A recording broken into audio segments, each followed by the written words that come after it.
সম্মানিত ভাইদের মূল বিষয় হজ।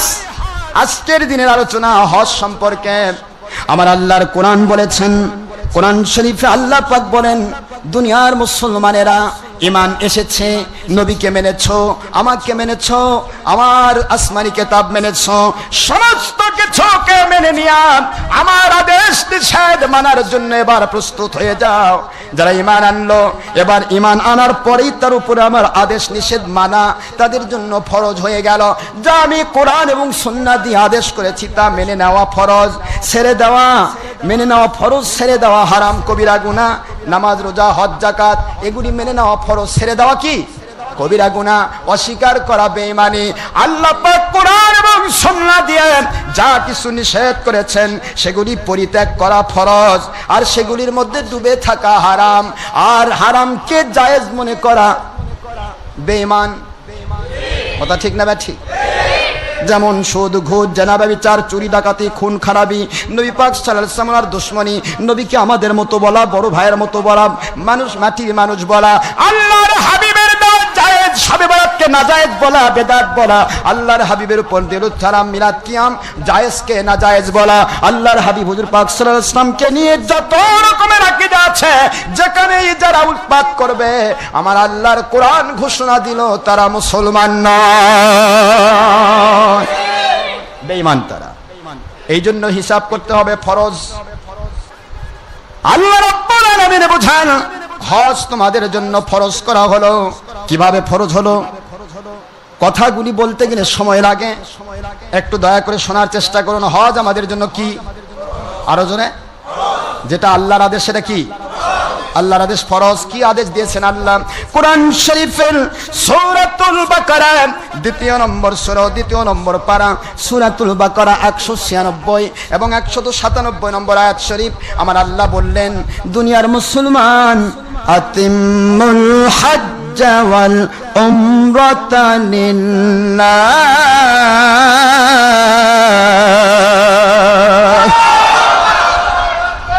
তোমরা হজ এবং উমরা করো আল্লাহর সন্তুষ্টির জন্য। হজ এবং উমরা কার সন্তুষ্টির জন্য করব? আদেশটা কার? আচ্ছা দেখেন, আদেশ আল্লাহর, আল্লাহর সন্তুষ্টির জন্য হজ এবং উমরা করো, এই আদেশ কার? এই জন্য হজ কি হলো? ফরজ হয়ে গেল।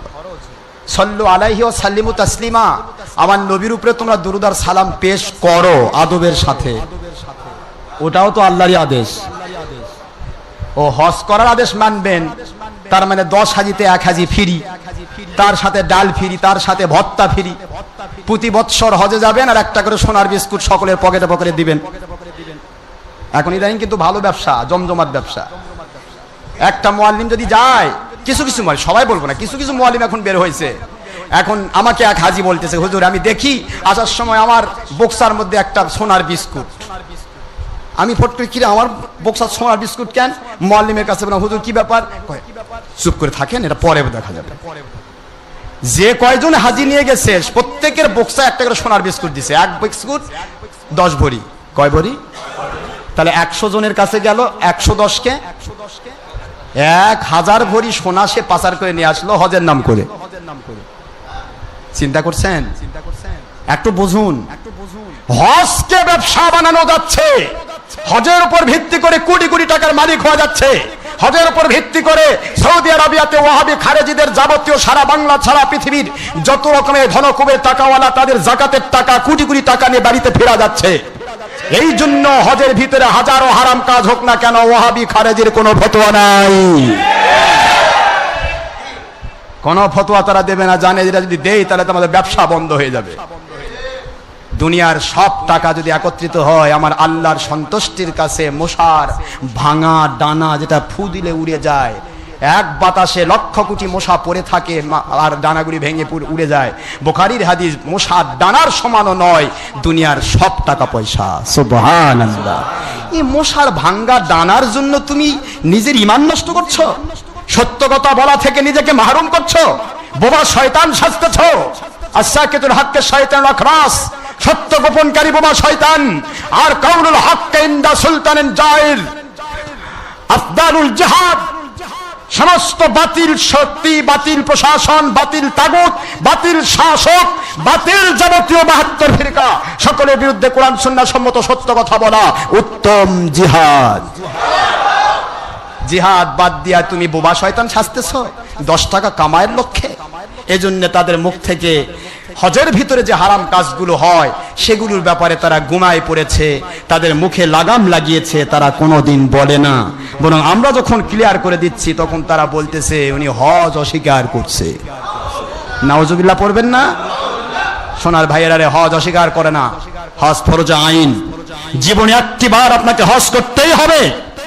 যদি আপনার উপর হজ ফরজ আইন ফরজ হয়ে থাকে অবশ্যই করতে হবে, এতে সন্দেহ নেই। আমরা কোনোদিন বলিনি আপনি ফরজ হজ করেন না, কিন্তু হজ করতে গিয়ে আজকের যুগে যে ব্যাপারগুলি ঘটানো হয়েছে, আজকের যুগে কিভাবে আপনি হজে মাবরুর জান্নাতি হজ করে বাড়িতে ফিরতে পারবেন সেই সিস্টেমটা আমরা জানিয়ে দিতে চাই। কথা কি বুঝতে পেরেছেন? ওই সিস্টেম জানাতে গিয়েই 72 ফিরকা বলতেছে উনি হজ অস্বীকার করছে। আসুন তো দেখি আমরা কিভাবে হজ অস্বীকার করলাম, একটু বুঝিয়ে দিই আমি।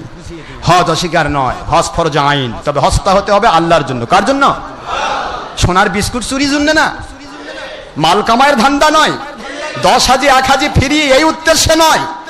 হজ হবে আল্লাহর জন্য, ভিক্ষা কামায়ের জন্য নয়, লক্ষ কোটি টাকা কামাই করার জন্য নয়। উদ্দেশ্য হবে লিল্লাহ, কোরআনের ভাষা, আমার আল্লাহর সন্তুষ্টির জন্য হজ করতে হবে। আসুন আমরা আল্লাহর সন্তুষ্টির জন্য হজ কেমনে করব এই সময় এটা একটু বলে দেই। কষ্ট হবে কি আপনাদের? হজ কিভাবে করতে হবে, কেমনে করতে হবে? আজকে তো বহুত কষ্ট। আপনার উপরে হজ ফরজ। যারা আমাদের এবছর, গত বছর অনেক কয়েকজন গিয়েছিলেন, এবারও আলহামদুলিল্লাহ অনেকেই আমাদের হজে যাচ্ছেন। আমি বলতেছিলাম যে হজে যাওয়ার ব্যাপারটা আমি আপনাদেরকে বলবো। হজ করতে যখন যাবেন তখন আপনাকে অনেকগুলি হারাম কাজ করতে হচ্ছে, যে হারাম কাজগুলি ইসলামী শরীয়তে স্বীকৃত নয়। কথা কি বুঝতেছেন নাকি? ইসলামী শরীয়তে স্বীকৃত নয়, হারাম। সেগুলি কি এটা বুঝে দেয় এবং সেখানে আপনি কি ভূমিকা রাখবেন, এই ভূমিকা রাখাটাই মূল ব্যাপার। আপনি হজ মিস করবেন না। তবে আমরা বলে থাকি হজ জীবনে একবার যখন ফরজ, যত হারাম কাজই করা লাগুক আপনি করলেন, কিন্তু দ্বিতীয়, তৃতীয়, চতুর্থ, পঞ্চম, ষষ্ঠ, 12 নম্বর, 22 নম্বর, 42 নম্বর হজ প্রতি বছর যাচ্ছেন কেন? ওটা তো নফল হজ। তো হারাম যতগুলি করছেন হজে যায়া, ছবি করা, ভিডিও করা, টিভি করা, স্যাটেলাইট করা, সিসি ক্যামেরা করা, মহিলাদের সাথে ব্যাপারটা হওয়া, মহিলা পুরুষ একসাথে একাকার হয়ে ঘোষণাঘোষণি করা, মহিলা পুরুষ একাকার হয়ে জামাতে নামাজ পড়া, এগুলো কি সব কোরআন সুন্নাহ সম্মত না হারাম? জোরে বলেন না কেন? অসংখ্য হারাম কাজ আপনি করছেন হজের মধ্যে যাইয়া। তাহলে একটা হারাম থেকে বাঁচাই তো আপনার জন্য ফরজ। হারাম থেকে নিজেকে বাঁচানোর চেষ্টা করা কি ফরজ? কবিরা গুনাহ থেকে বাঁচার চেষ্টা করা ফরজ। তাহলে আপনার 1000টা হারাম করতেছেন আর নফল হজ করবে যাচ্ছেন, আপনি 1000টা হারাম করে নফল আদায় করতেছেন। আপনি কেমন মুন্সি গো, কেমন হাজি? আপনি হাজি না জম্মের কাজী? কি বলতে চাচ্ছেন আপনি? নফল টিকাচ্ছেন হারাম দিয়ে। ফরজ হজ জীবনে একবার আপনি করবেন, ঠিক আছে। এখানে হারাম কাজ করাচ্ছে, জালেমেরা করাচ্ছে, সেটা আমি সিস্টেম বলে দিচ্ছি। কিন্তু আপনি বারবার হজে যাবেন না। বারবার হজে যাওয়ার চাইতে আপনার টাকা পয়সা অনেক আছে, আপনার নিকটস্থ গরিব, মিসকিন, ফকির, এতিম, অনাথ যারা দিন আনে দিন খায়, খাইতে পায় না, পড়তে পারে না, আপনার আপনজনদের মধ্যে এমনও মানুষ আছে যে মানুষগুলি ঋণের বোঝায় তারা নুজকুটি হয়ে পড়েছে, তারা যাবে গিয়েছে ঋণের বোঝায়, তারা প্রতিদিন কাঁদতেছে, মানুষের ভয়ে বের হতে পারছে না, তারা বারে বারে ঘুরে বেড়াচ্ছে। আপনি যেই টাকা দিয়ে হজ করবেন ওটা দিয়ে মানুষকে ঋণ মুক্ত করে দেন, হজের সওয়াব আপনি পেয়ে যাবেন। আপনি তো ফরজ হজ যেটা দায় সেটা তো করেছেন, এর পরবর্তীতে আর ফরজ হজ নাই, নফল হজ। আর নফল হজ যখন আপনি করতে যাবেন, প্রতি বছর নতুন নতুন হাজি যারা যাচ্ছে, সমস্ত নতুন নতুন হাজি হলেই সেখানে প্রায় 1 কোটি লোকের সমাগম হয়, যেখানে মহিলা পুরুষ একাকার, লেপটা লেপটি, ঝাপটা ঝাপটি, কি কষ্ট। তারপরে আপনি পুরাতন হাজি আরো যদি 5 লাখ আরো বেশি যান, তাহলে ওই 5 লাখ ওখানে বেশি হলো না? কথা বলেন নাকি বেশি হলো না? তাহলে আপনার তো ওটা হজ ফরজ নয়। ফরজ হজ না হওয়ার পরে নফল কাজ করবার যায় মানুষকে কষ্ট দিচ্ছেন। সেখানে আপনি মানুষের ভিতরে আপনি আপনার যানজট সৃষ্টি করছেন, জীবনের মধ্যে জট সৃষ্টি করছেন। এটা তো ঠিক হলো না। এই জন্য আমরা যেটা বলি ভাইজান, আমরা ভুল বলি না, সঠিকটাই বলি, তবে তবে ব্যবসার স্বার্থে তারা তাদের রঙিন চশমা দিয়ে আমাদের সঠিক কথাটা দেখতে পায় না, বুঝতে পারে না, মানতে পারে না, বুঝতে চেষ্টা করে না। আমরা সব কথা সঠিক বলি, আমরা বেঠিক কিছু বলি না।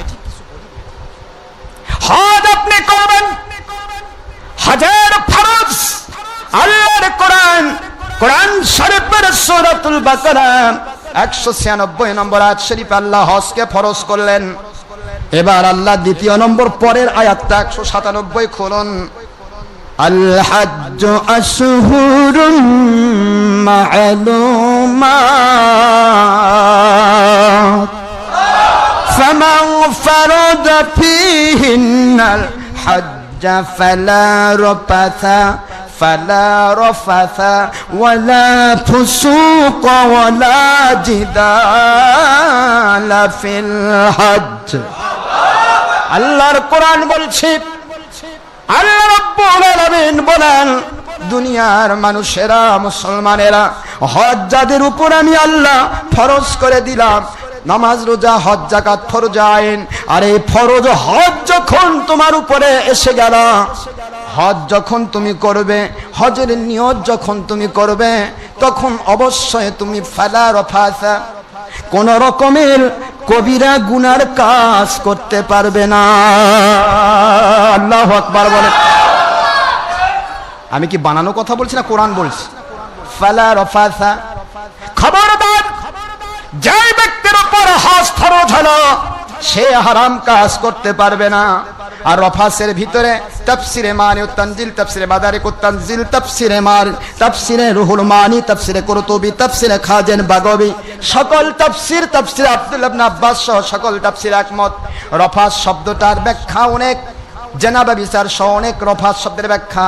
তার মধ্যে একটা ব্যাখ্যা হচ্ছে, আপনি হজের নিয়ত করেছেন, আপনার সাথে আপনার স্ত্রী আপনার সাথে হজে যাচ্ছেন, স্ত্রীকে যেভাবে আপনি দেখেন, স্ত্রীকে যেভাবে আপনি শাহওয়াতের দৃষ্টিতে দেখেন, যেভাবে আপনি সহবাস করেন, এরকমের কোন দৃষ্টি নিজের বৈধ স্ত্রীর দিকে আপনি দিতে পারবেন না। যদি নিজের বৈধ স্ত্রীকে আপনি যদি শাহওয়াতের দৃষ্টিতে নজর দেন, রফাস শব্দ দিয়ে আপনার হজ বাতিল হয়ে যাবে। আল্লাহু আকবার জোরে বলেন। হজ, আপনি হজ করতে যাচ্ছেন, নিজের বৈধ স্ত্রী, যে স্ত্রী আপনার জন্য ফরজ ইবাদতের একটা আল্লাহ পাক পক্ষ থেকে, ওনার পক্ষ থেকে এক নিয়ামত, ঠিক না বা ঠিক? সেই স্ত্রী আপনার সাথে আছে, আপনি হজের ইহরাম বেঁধেছেন, আপনি ওই মুহূর্তে স্ত্রীর দিকেও স্ত্রীর ভূমিকা নিয়ে, অর্থাৎ আপনি শাহাদাতের দৃষ্টি নিয়ে, সহবাসের দৃষ্টি নিয়ে আপনার স্ত্রীর কোনো অঙ্গে বা চেহারায় তাকাতে পারবেন না। যদি তাকান তাহলে আপনার ইহরাম ভঙ্গ হয়ে যাবে, হজ বাতিল হয়ে যাবে। কথা কি বোঝাতে পেরেছি আমি? তাই নিজের বৈধ স্ত্রীকে আপনি দেখতে পারতেছেন না। এখন হজে যাইয়া দেখেন, লাল বেটিসোল, কালো বেটিসোল, ফর্সা বেটিসোল, অমুক বেটিসোল, লম্বা, কালো, খাটা, অমুক তমুক, আরে কত, ডানে বেটিসোল, বামে বেটিসোল, সামনে বেটিসোল, পিছে বেটিসোল। মুন্সি সাহেব, হাজি সাহেব সেজদা দিচ্ছে, আল্লাহু আকবার, মানে মহিলার পিঠের উপর সেজদা দিচ্ছে। আমার কথা বোঝেন তো নাকি? যারা হাজি তারা বলবেন, কলিজায় হাত দিয়ে বলুন। হাজি আছেন না এখানে? এই হাজি ভাইরা বলুন, এই যে আমার হাজি সাহেব আছেন, কি এরকম ব্যাপার না?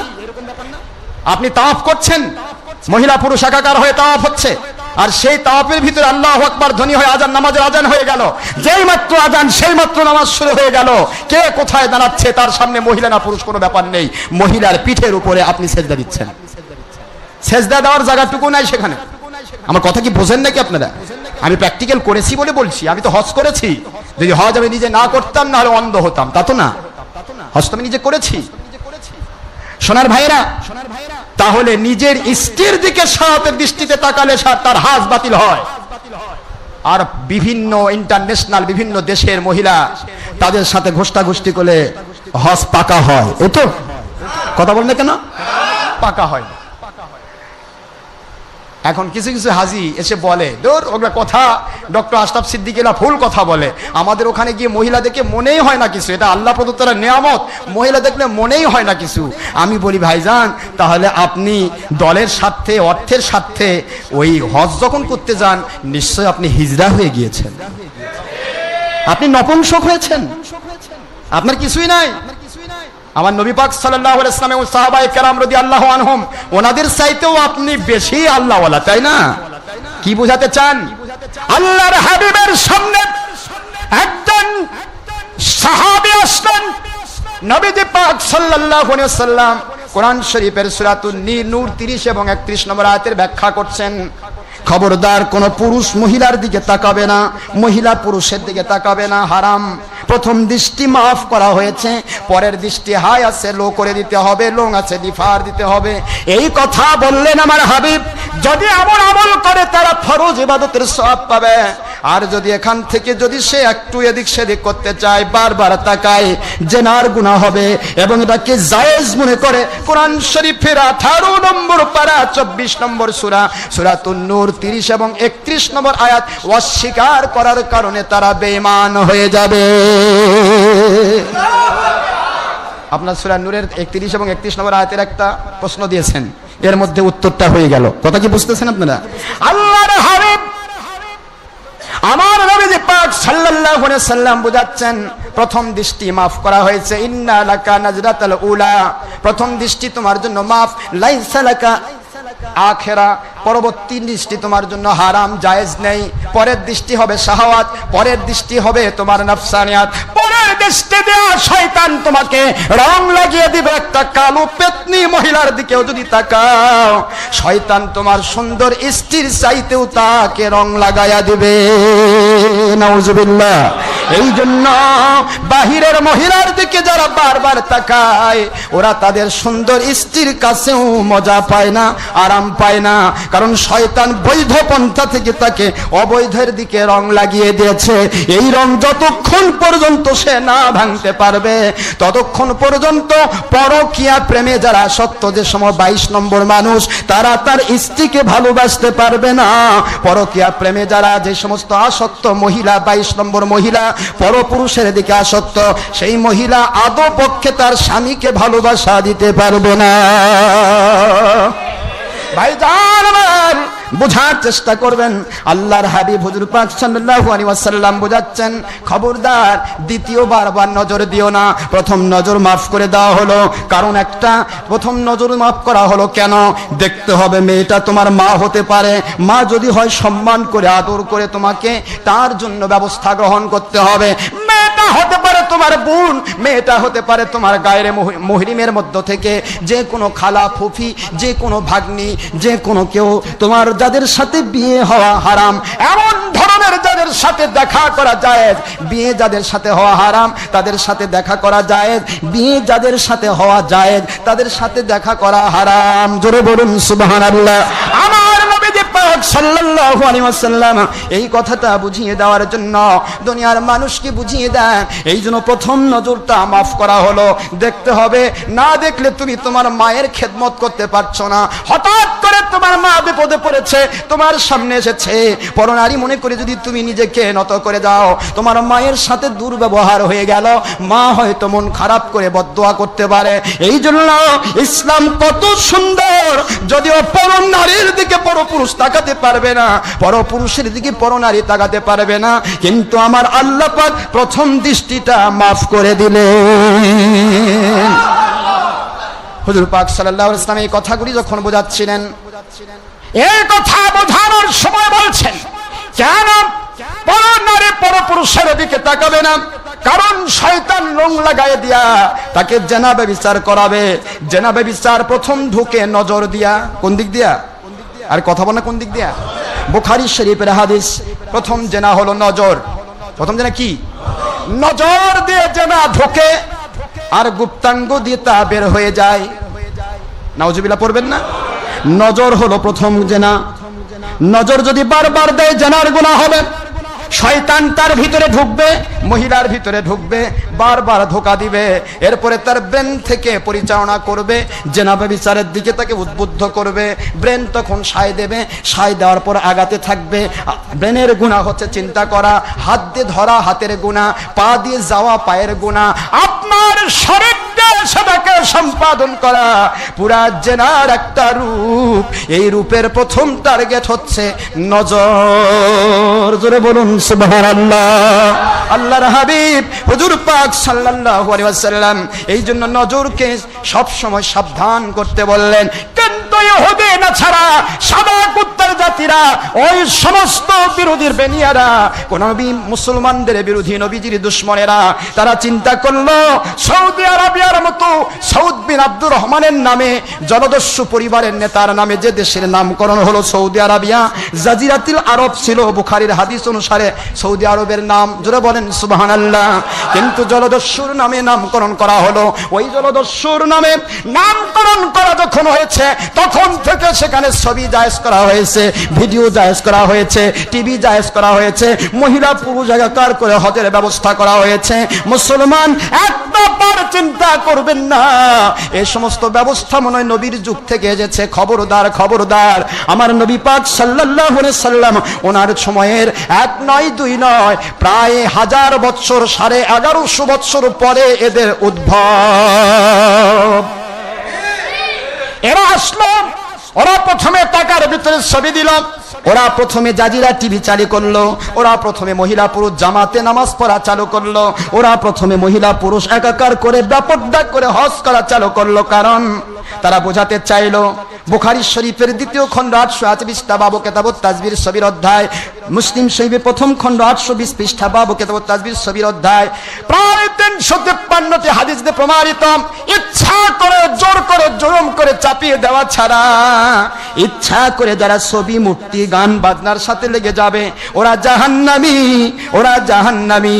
এই হাদিস শরীফ যখন তারা বুঝলো, ওরা বলল ঠিক আছে, এইটা যদি না করি তাহলে মুসলমানকে তো হারাম কাজের অত করা গেল না, ছবি চালু করে দাও, মূর্তি চালু করে দাও। যে মূর্তি ভাঙার জন্য নবী এসেছেন, যে ছবি ভাঙার জন্য নবী এসেছেন, যেই গান বাজনা ভাঙার জন্য নবী এসেছেন, নবী পাক সাল্লাল্লাহু আলাইহি ওয়াসাল্লামের বিরুদ্ধাচরণ করার জন্য তারা প্রথম জাজিরা টিভি চালু করলো। টিভির মধ্যে তারা চালু করে দিয়া সেখানে তারা আল্লাহর হাবিবের সাহাবায়ে কেরামের রেখে যাওয়া সত্যিকারের ইসলামের যে সমস্ত নিয়ম নীতিগুলো সব তারা চেঞ্জ করে দিল। মাজারগুলি সাহাবায়ে কেরাম রাদিয়াল্লাহু আনহুম সকল সাহাবীর মাজার শরীফ ছিল, মাজার শরীফগুলি ভেঙে তারা তছনছ করলো। হে জাহিল ওহাবীর বাচ্চারা, মাজার যদি জায়েজ না হতো বানানো, তাহলে সাহাবীদের মাজার কেন তৈরি হলো? তোদেরকে ভাঙার দায়িত্ব দিল কে? সমস্ত সাহাবীর মাজার ভেঙে দিল। নবী পাক সাল্লাল্লাহু আলাইহি ওয়াসাল্লামের রওজা পাক ভাঙতে গেল, বারবার 3 বার ভাঙতে গিয়া যারা ভাঙতে গিয়েছে সাপ দংশন করে তাদেরকে দুনিয়া থেকে বিদায় করে দিল। আল্লাহু আকবার। এই জন্য আমার নবীর রওজা পাক তারা ভাঙতে পারলো না। আম্মা জান ফাতেমাতুজ জাহরা আলাইহিস সালাম ওনার মাজার শরীফ ভাঙতে পারলো না। এই জন্য তারা আলাদা ঘর বানিয়ে দিল যাতে মাজার পর্যন্ত কেউ পৌঁছতে না পারে। ভাইজান আমার, এরপরও ব্যাপার, তারা মহিলা পুরুষ এক করে হজ কেন চালু করলো? কারণটা কি? কারণটা বলে দেই। কারণ হলো বুখারী হাদিস, ছবি মূর্তি ভিডিও টিভি করলে তারা জাহান্নামী হবে, আর এরা চালু করলে এটা কেন? কারণ বুখারী শরীফে আছে আদ-দায়ুসু লা ইয়াদখুলুল জান্নাহ, দাউস জান্নাতে ঢুকবে না। মানুষ হজ করবে, বুখারী শরীফের হাদিস, আল হাজ্জুল মাবরুরু লাইসা লাহুল জাযা ইল্লাল জান্নাহ। যারা হজে মাবরুর করতে পারবে তাদের পুরস্কার আল্লাহ পাকের জান্নাত। বুখারী শরীফের হাদিস দিয়ে প্রমাণিত, হজে মাবরুর যারা করবে তাদের জন্য জান্নাত অবধারিত। এরা চিন্তা করলো একটা মানুষ যখন হজ করবে, হজ করতে আসবে কিন্তু বেপরদা হওয়া হারাম। আদ-দায়ুসু লা ইয়াদখুলুল জান্নাহ, এটাও সহিহ হাদিস। দাউস কখনো জান্নাতে যাবে না। পুরুষ মহিলার সাথে, মহিলা পুরুষের সাথে যদি লেপটালেপটি হয়, পরনারী পরপুরুষের সাথে, তাহলে তারা দাউস হবে। বুখারী শরীফ সমস্ত সহিহ হাদিসের কিতাব, দাউস জান্নাতে ঢুকবে না। ওরা প্রমাণ করতে চাইলো হজ করবে ঠিক আছে, হজে মাবরুর করে জান্নাতে হয়ে যেন সে দেশে ফিরতে না পারে, এই জন্য তাদেরকে দাউস বানানোর জন্য মহিলা পুরুষ এক করে হজের ব্যবস্থা চালু করা। নাউজুবিল্লাহ। ভাইজান আমার, দুনিয়ার মুসলমান, ভুল বুঝলে হবে না। সত্যিকার ইসলাম কোথায় রাখা হলো? সত্যিকার ইসলাম কি কোথায় তাড়িয়ে দেওয়ার চেষ্টা করা হলো? এরা চালু করলো জাজিরা টিভি।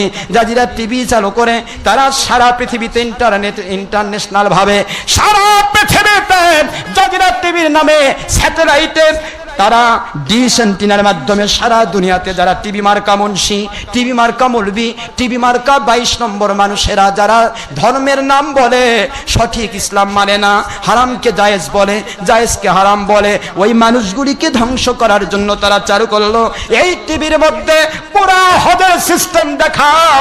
হজ করতেছে, ছবি হচ্ছে, ভিডিও হচ্ছে, এগুলি মহিলা পুরুষ একাকার করে হজ হচ্ছে, মহিলা পুরুষ একাকার করে জামাতে নামাজ পড়ে বের হয়ে যাচ্ছে।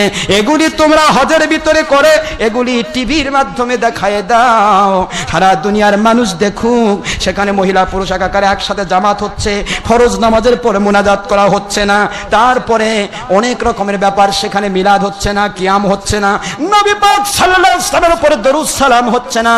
তাই এই সমস্ত যাবতীয় কার্যকলাপগুলি তারা হজের সিস্টেমে, তারা এই ওয়াহাবির গোষ্ঠীরা ইহুদি নাসারার চালে তারা আবদ্ধ হয়ে তাদের মন্ত্রিত হয়ে এ মানুষগুলি তারা কি করলো, জাজিরা টিভির মাধ্যমে চালু করে দিল।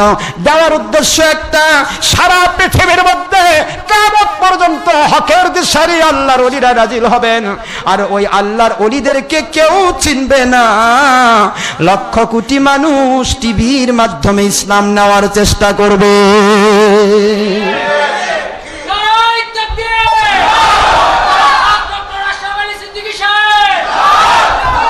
টিভির মাধ্যমে তারা ইসলাম নেওয়ার চেষ্টা করবে। যদিও টিভির মাধ্যমে ইসলাম নেওয়ার চেষ্টা করা আর একটা পায়খানার ড্রেনের মধ্যে 500 মণ দুধ ফেলে দিয়ে সেটা টেনে নেওয়ার চিন্তা করা একই জিনিস। ড্রেন কখনো আপনাকে পাক জিনিস দেবে না, কারণ ড্রেনের কানেকশন এই বগুড়া শহরে হাজার হাজার ড্রেন থাকতে পারে, সমস্ত ড্রেনের কানেকশন পেশাবের সাথে, পায়খানার সাথে। ওই ড্রেনে যদি 500 মণ দুধ ফেলে দেওয়া হয়, ওটা যদি কেউ তুলে খায় আর বলে খুব ভালো, এত দুধ কি খারাপ হতে পারে? এ ব্যক্তি যেরকম হারাম খায়া খুশি হচ্ছে, টিভির পর্দায় ইসলাম নেওয়া একই রকমের হারামির লক্ষণ। সোনার ভাইজান, টিভির পর্দার প্রথম টার্গেটই হলো ছবি। আপনি কখনোই ভুল করবেন না, মন খারাপ করবেন না, মেনে নিতে পারলে নেন, না নিতে পারলে হারামকে জায়েজ মনে করেন না, হারাম মনে করে করতে থাকুন। একদিন না একদিন তওবা করে আপনি ফিরে আসতে পারবেন, আপনার কবিরা গুনাহগুলো মাফ করে দিয়ে আল্লাহ পাক আপনাকে নাজাতি বানিয়ে দিতে পারেন। কিন্তু হারামকে জায়েজ বললে সঙ্গে সঙ্গে বেঈমান হয়ে যাবেন, আর বেঈমানের নামাজ রোজা হজ যাকাতের 4 পয়সার মূল্য নাই। সোনার ভাই মুসলমান, কোন পথে আমরা চলে গেলাম? আজকে আমরা কি দেখতেছি? আল্লাহ বললেন তোমরা দুধ নাও গাভীর কাছ থেকে। এখন আমি যদি দুধ নেই ড্রেন থেকে, আসল দুধ না নকল দুধ? আল্লাহ বললেন গাভীর থেকে দুধ নাও। গাভীর কাছে গেলে 1 পোয়া দুধ যদি হয় খাঁটি হবে, আর ড্রেনের থেকে 500 মণ দুধ যদি হয় পেশাব মার্কা হবে। আল্লাহ বললেন সত্যিকার ইসলাম যদি পেতে চাও, কুনু মা সাদিকিন, সত্যবাদী আল্লাহওয়ালাদের নিকটে চলে যাও, আল্লাহওয়ালাদের কাছে তোমরা চলে যাও, তাদের কাছে সত্য ইসলাম পাবে। ইসলাম নেওয়ার ব্যাপারে সিলেকশন ভুল করা যাবে না। একই গোয়ালে 2 গরু থাকে, গাভী দেয় দুধ আর বলদ দেয় পেশাব। কথা বলেন ঠিক না ঠিক? চেহারা একই রকম, একই গোয়ালের ভিতরে থাকে, একই রকমের খাবার খায়, কিন্তু বলদ কিয়ামত পর্যন্ত দুধ দিতে পারবে না, আর গাভী কিয়ামত পর্যন্ত দুধ দিয়ে যাবে। সোনার ভাই মুসলমান, বোঝার চেষ্টা করবেন। এই সমস্ত ওয়াহাবির গোষ্ঠীরা কি করলো? টিভির পর্দা দিয়ে সব কিছুকে সারা জগতে চালু করে দিল। এখন হক্কানি একজন ওলি বা আলেম যদি বের হয়, তিনি যদি বলেন ছবি হারাম, 22 নম্বর ধর্ম ব্যবসায়ী মৌলবি মুন্সিরা এবং তাদের অন্ধ অনুসারী 22 নম্বর সুবিধাভোগী মানুষেরা, তারা তখন ফতোয়া দিবে। ডক্টর আশরাফ সিদ্দিকী একলাই বোঝে, সৌদি আরব বোঝে না। কথা বলেন না কেন? সৌদি আরবে ছবি হচ্ছে, সেখানে ভিডিও হচ্ছে, সেখানে টিভি হচ্ছে। এ ভাই, সৌদি আরবে টিভি ভিডিও হচ্ছে, সৌদি আরবে মহিলা পুরুষ একাকার হচ্ছে, কিন্তু জাজিরাতুল আরব, আমার নবীর আরবে ছবি ভিডিও স্যাটেলাইট বা কোনো মহিলা পুরুষ একাকার কোনো যুগে হয় না। সৌদি আরবে হচ্ছে, কিন্তু জাজিরাতুল আরব যেটা ছিল, জাজিরাতুল আরব যেটা ছিল, ওই জাজিরাতুল আরব আমার নবী পাক সাল্লাল্লাহু আলাইহি ওয়াসাল্লাম রেখে যাওয়া, সেখানে হারাম কাজগুলি হয় নাই। আপনি সৌদি আরবের দৃষ্টান্ত নেবেন না আমার নবীর দৃষ্টান্ত নেবেন? একটু খেয়াল করুন, এখানে আমাদেরকে কিভাবে ব্রেনি মার দেওয়া হয়েছে। টিভির পর্দা একটা ম্যাচ দেখবে, মহিলা পুরুষ একসাথে হজ হচ্ছে। হ্যাঁ, এগুলা ঠুল্লা মুন্সি বেশি বোঝে নাকি? বাংলাদেশের ঠুল্লা মুন্সি, ডক্টর আশরাফ সিদ্দিকী, অমুক তমুক, এরা কিচ্ছু বোঝে না। সৌদি আরবে মহিলা পুরুষ এক হচ্ছে, আর এরা করছে মহিলা পুরুষ একাকার হওয়া যাবে না। সৌদি আরবে না জামাতে মহিলা পুরুষ একসাথে নামাজ হচ্ছে, এরা বলছে হওয়া যাবে না। সৌদি আরবে মুনাজাত নাই, এরা করছে মুনাজাত করতে হবে। সৌদি আরবে মিলাদ কিয়াম নাই, শবে বরাত নাই, এরা বলতেছে মিলাদ কিয়াম করতে হবে। সৌদি আরবে সমস্ত কোনো সাহাবীর মাজার নাই, এরা করছে ওলির মাজার করতে হবে। এইভাবে করে এই 22 নম্বর সুবিধাভোগীরা ইহুদি নাসারার চক্রান্তের জালের মধ্যে গড্ডাগড্ডি করে তাদের সুবিধার রঙিন চশমা পড়তে গিয়ে, এসো ভাই সুবিধাবাদী, চোরে চোরে মাস্তুতো ভাই, সকল সুবিধাগুলো ধর্মের লেবেল লাগায়া ভাগ করে খাই, আর একসাথে জাহান্নামের আগুনে জ্বলে যায়। এইভাবে করে তারা আসল ইসলামকে ছেড়ে দিয়া নকল ইসলামের পিছে দৌড়াবে। এটাই ছিল ইহুদি নাসারার প্রটোকল, প্রধান টার্গেট। আর সেই টার্গেট ফিল আপ করতেছে আজকের কিছু 2 নম্বর মুন্সি মৌলবি। তারা কয় না না, এগুলা কথা হলো, ওনারা হজের অস্বীকার করতেছে। না, কিয়ামত পর্যন্ত আমরা হজ অস্বীকার করব না। হজ হজই, ফরজে আইনি থাকবে। তবে আপনাকে সিস্টেমটা আমি জানিয়ে দিই। কষ্ট হচ্ছে ভাই? হাজার রকমের কথা আছে, সারা দিন বলে শেষ হবে না। এই প্রটোকলটা কবে থেকে চালু হয়েছে আপনাকে চিন্তা করতে হবে না। নবী পাক সাল্লাল্লাহু আলাইহি সাল্লাম যদি মহিলা পুরুষ একাকার করে দেন, তার সময় যদি মহিলা পুরুষ একাকার থাকতো, তাহলে তিনি বলতেন মহিলা পুরুষ একাকার হলে দাউদ জান্নাতে যাবে না, একথা আমার নবী বলতেন। যদি তার সময় ছবি ভিডিও হতো, টিভির পর্দা থাকতো, তা নবী পাক সাল্লাল্লাহু আলাইহি ওয়াসাল্লাম ছবি করলে, যেই বাড়িতে ছবি থাকে, মূর্তি থাকে, সেই বাড়িতে রহমতের ফেরেশতা ঢোকে না, সেই বাড়িতে আল্লাহর গায়বী মদদ নাজিল হয় না, এমন কথা কি নবীজি বলতেন? সোনার ভাইরা, আপনাকে মনে রাখতে হবে, বুখারী শরীফের হাদিসই এরা মানে না, এরা কোরআন শরীফের আয়াতই মানে না। এরা শুধুমাত্র ধর্মের লেবেল দিয়ে অর্থ উপার্জন করতে ব্যস্ত, দলীয় স্বার্থ হাসিল করতে ব্যস্ত। করুন সোনার ভাইয়েরা। তবে কিয়ামত পর্যন্ত আপনাদেরকে আমরা বলছি, যারাই বাতিল 72 ফিরকা এবং যারাই সত্যিকার আলেম থেকে দূরে চলে গেছেন, আপনাদের সারা জীবন সময় আছে। আসুন তালিলাইনা একটা বারের জন্য আল্লাহর সন্তুষ্টির পথকে স্বীকৃতি দিয়ে এগিয়ে আসেন, আপনার জিন্দেগির গুনাহ আল্লাহ মাফ করে দিবে। ফিরে আসুন, খেলাফতের পতাকা পথ করবে সারা পৃথিবীতে, সারা পৃথিবীতে খেলাফতের পতাকা উড়বে। কারণ 300 কোটি মুসলমান সিংহ শাবক পৃথিবীতে বাস করছে, কিন্তু আমরা হতে দিচ্ছি না। কারণ আমরা সারাটা জীবনই গণতন্ত্রীদের নিংটি ধরবো, একবার খালেদার নিংটি, একবার হাসিনার নিংটি, খালেদার নিংটি, হাসিনার নিংটি, একবার আমেরিকার নিংটি, আর একবার ওয়াহাবি সৌদির নিংটি। আল্লাহ এবং আল্লাহ রসুলকে ধরতে পারেন নাই বলেই আজও মানুষ খেলাফতের মজা পাচ্ছে না। আল্লাহ এবং আল্লাহ রসুলের খেলাফতের পথ ধরুন, খেলাফতের প্রেরণা আসুন। আপনার 2 নম্বর পথে যেতে হবে না। জনগণই সকল ক্ষমতার উৎস, ওই গণতন্ত্রের নিংটি ধরতে হবে না। খেলাফত একটা আলাদা শাশ্বত বিধান, যেখানে আছে দেশনীতি, রাজ্যনীতি, যেখানে আছে শ্রমনীতি, যেখানে আছে অর্থনীতি, যেখানে আছে আপনার প্রজানীতি, যত কিছু নীতি সব খেলাফতে আছে। যেখানে কিভাবে দেশ চলবে, কিভাবে পার্লামেন্ট চলবে, কিভাবে আপনার পৌরসভা চলবে, কিভাবে আপনার ওই ইউনিয়ন পরিষদ চলবে, কোথায় কিভাবে চলবে, সব প্যানেল ইহুদি নাসার মন্ত্র ওই গণতন্ত্রের যেমন আছে, তার চাইতে 1000 গুণ বেশি উত্তম সিস্টেম খেলাফতে আছে। ওটা ধরতে হবে না। আসুন, আপনাকে আগে আসতে হবে। আজ যদি আমরা সত্যিকার আল্লাহ ওয়ালারা একত্রিত হয়ে যাই, আগামী বছর খেলাফতের পতাকা উঠবে ইনশাআল্লাহ। ভাইজান, তো সেই জন্য বলছি, হজের ব্যাপারটা নিয়ে বলতে গেলে আমার অনেক সময় লেগে যাচ্ছে। এখানে হজ আমরা কেমনে করব? এখন হজ তো করতেই হবে, হজ ফরজ আইন। আপনি হজে যখন যাচ্ছেন, যাওয়ার সময় আপনাকে অনেকগুলি ছবি দিতে হলো। ছবি দিতে হয় না? ছবি দিতে হয়। আপনাকে পাসপোর্টের ছবি দিতে হচ্ছে, লেখাপড়ার ছবি দিতে হচ্ছে, চাকরি বাগের ছবি দিতে হচ্ছে, হজেও লাগতেছে। হজে গেলেও প্রায় 15-20টা ছবি দিতে হয়, দিচ্ছেন। তারপরে যখন হজে যাচ্ছেন, বিমানবালারা সব পুরুষ না, সব করা মহিলা, সব কি, এবং সব মহিলা তার আবার টাইট ফিটিং মহিলা, বোরকা পরা নয় কিন্তু। তো হজে যাচ্ছেন, হজ করতে, ওরাই কিন্তু আপনাকে খেদমত করতে আসবে। আপনি সত্যিকারের হাজি হন, ইচ্ছা করে বিমানবালার খেদমত নেবেন না।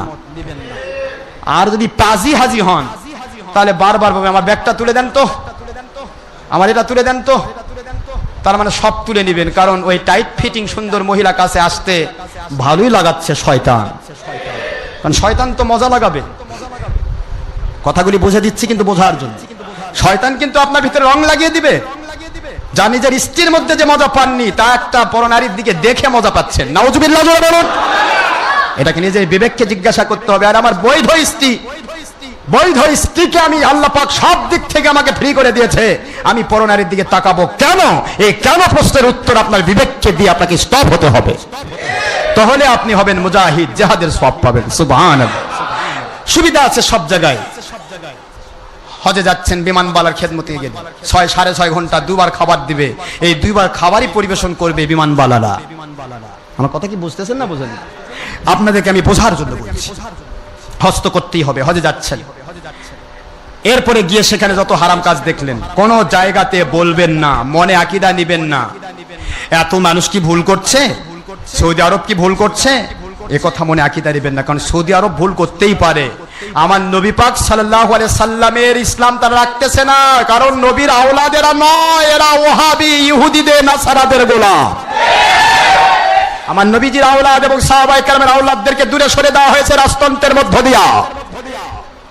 তাদেরকে প্রশাসনের সাইডে আসতে দেওয়া হয়নি সৌদি আরবে। এই জন্য নবী পাক সাল্লাল্লাহু আলাইহি ওয়াসাল্লাম ইসলাম তারা রাখতে চায় না। এই জন্য রাসূল পাক সাল্লাল্লাহু আলাইহি ওয়াসাল্লামের নিজের সন্তানও যদি হয়, আর সেই সন্তান যদি বলে আমার আব্বা নামাজ পড়া ফরজ করেছে, আমি বললাম নামাজ পড়া লাগবে না, তাহলে মানবেন? নাউজুবিল্লাহ বলুন। নবী সাল্লাল্লাহু আলাইহি ওয়াসাল্লামের একজন সন্তানও যদি হয়, আর সেই সন্তান যদি বলে আমার আব্বাজান ছবি মূর্তি ভিডিও টিভি হারাম করেছেন, আমার আব্বাজান বেপরদা হওয়া হারাম করেছেন কোরআনের ভাষায়, আমার আব্বাজান হারাম করেছেন মদ খাওয়া, আমি এগুলি জায়েজ করে দিলাম, মানবেন? নাউজুবিল্লাহ বলুন। কারণ তার আব্বা হলেন আমার নবী, আর তার ছেলে নবী না। কথা কি বুঝতে পেরেছেন? নবী পাক সাল্লাল্লাহু আলাইহি ওয়াসাল্লামের সন্তানকেই যেখানে ইসলামের বিরুদ্ধে কোন প্রকার দলিল হিসেবে মানা যাচ্ছে না, সেখানে ইহুদি নাসারার গোলাম ওহাবিদের এই কার্যকলাপ কেমনে আপনি দলিল গ্রহণ করবেন? একটু বুঝবেন না? নিজেকে বুঝাবেন না? একটু ফিথিসিস করবেন না? এই জন্য প্রত্যেকটা মুহূর্ত আমাদের কথা। আজকের হজ করতে গিয়ে একই মানুষ হজ করতে যাচ্ছে, সবাই হজে যাবে ইনশাআল্লাহ। তবে আমাদের এই বুদ্ধিটা, এই বিবেকটা যারা খাটাবে, আমি আপনাদেরকে অনুরোধ করব। আল্লাহর হাবিব বলেছেন, আন আবি সাঈদ আল খুদরি রাদিয়াল্লাহু তাআলা আনহু মারফুআ কানা সামি'তু রাসূলুল্লাহ সাল্লাল্লাহু আলাইহি ওয়াসাল্লাম ইয়াকুলু মান রাআ মিনকুম মুনকারান ফালইয়ুগহিরহু বিয়াদিহি ফাইন লাম ইসতাতি' ফাবিলিসানিহি ওয়া ইন লাম ইসতাতি' ফাবিকলবিহি যালিকা আযহাফুল ঈমান।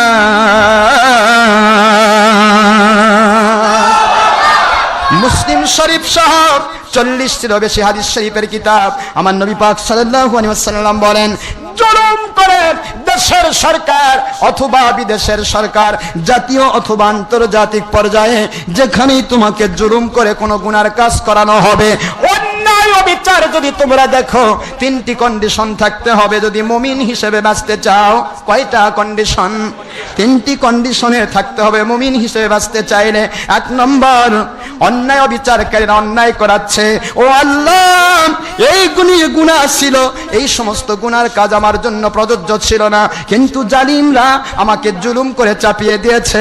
এই জুলুমের ক্ষেত্রে আপনার 3টা কন্ডিশন। 1 নম্বর, যদি ক্ষমতা থাকে হাত দিয়ে বাধা দিতে হবে। হাত দিয়ে বাধা দেওয়ার ক্ষমতা না থাকলে মুখ দিয়ে ওয়াজ করে বাধা দিতে হবে, যেই ভূমিকাটা আমরা আল্লাহর গোলামরা পালন করে যাচ্ছি। মুখ দিয়ে বাধা দিতে হবে, নয়তো বাপ মুখ যদি বোবা হয়ে যায়, বাতিলদের টাকা খায়া যদি মুখ বন্ধ হয়ে যায়, তাহলে কমের পক্ষে অন্তর দিয়ে ওই গুনার কাজগুলিকে ঘৃণা করতে হবে। ও আল্লাহ ছবি মূর্তি হারাম ছিল, এগুলি জায়েজ ছিল না। ও আল্লাহ মহিলাদের খেদমত নেওয়া জায়েজ নয়। ও আল্লাহ মহিলা পুরুষ এক হয়ে হজ করা এটা জায়েজ ছিল না। ও আমার আল্লাহ সব video TV satellite CC camera এগুলি তারা চালু করেছে, মহিলা পুরুষ একসাথে জামাত করা জায়েজ ছিল না, সব তারা চালু করেছে। আমি তো ফরজ হজ করতে আসলাম, এসে আমি অপারগ হয়ে গেছি, মাজুর হয়ে গেছি। আল্লাহ মেহেরবানি করে আমাকে গুনাহগুলি থেকে বাঁচান, আর ওদেরকে জালিমগুলোকে দয়া করে হেদায়েত করেন, তারা এ পথ থেকে যেন দূরে সরে যায়, আর কোরআন সুন্নাহর খেলাফত কায়েম করে দেন।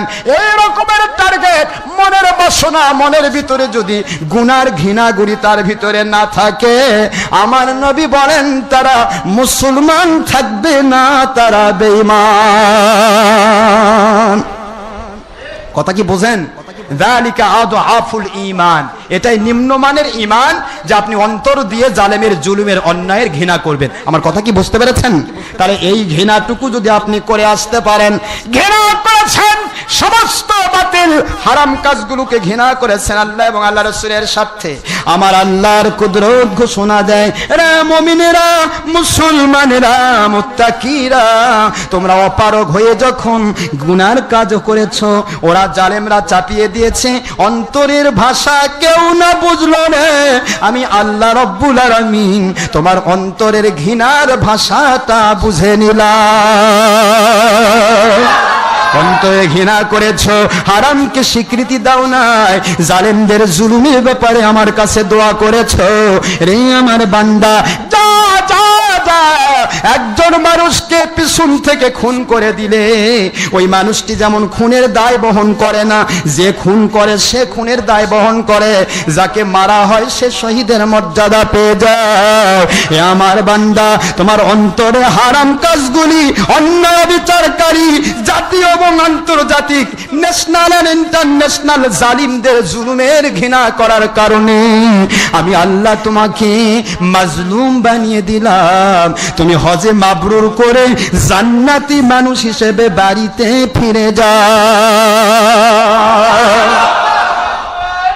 আর যদি বলেন না এত মানুষ ভুল করতেছে, তে গেছে ওয়াহাবিদের খুঁজি করবার যায়, তাদের মত মানতে গিয়া কোরআন হাদিসের বাণীকে আপনি অস্বীকার করেছেন, হাজি হজ করতে যান নাই, পাজি হইয়া বেঈমান হয়ে দেশে ফিরে এসেছেন।